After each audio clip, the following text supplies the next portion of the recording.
In order to make the best yearbook and newspaper possible for our Aggie students, we need to understand exactly how our students use the yearbook and newspaper.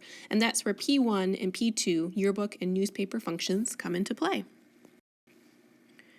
These targets are pretty straightforward. They have the same basic format. So I will talk about one and we'll just understand that it applies to both yearbook and newspaper.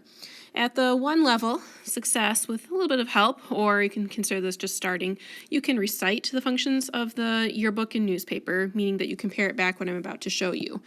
At the 2 level, you can define it in your own words. That tells me that you're starting to internalize why we do what we do.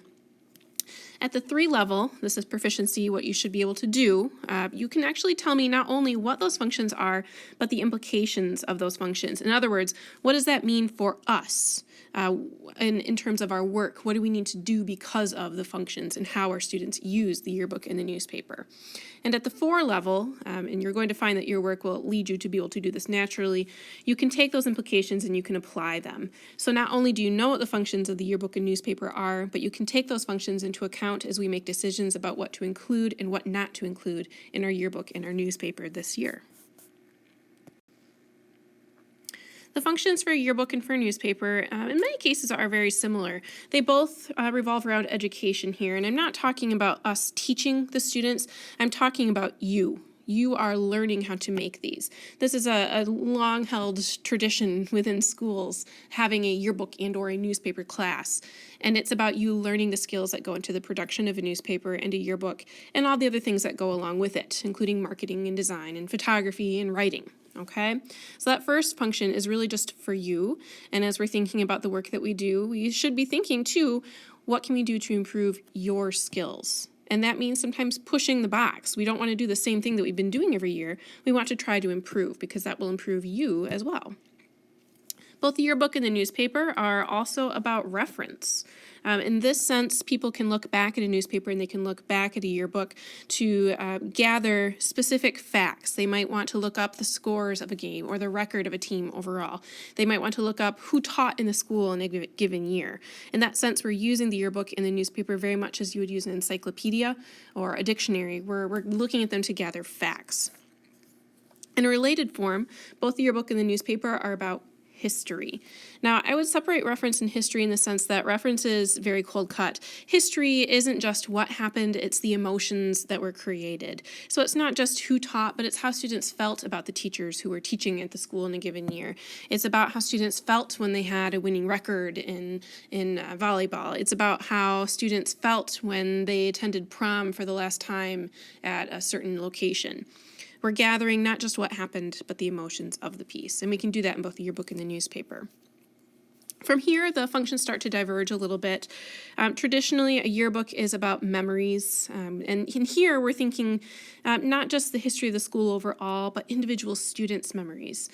What does each student take away from the year? And we should be looking for ways to include our students throughout the book to help gather those memories.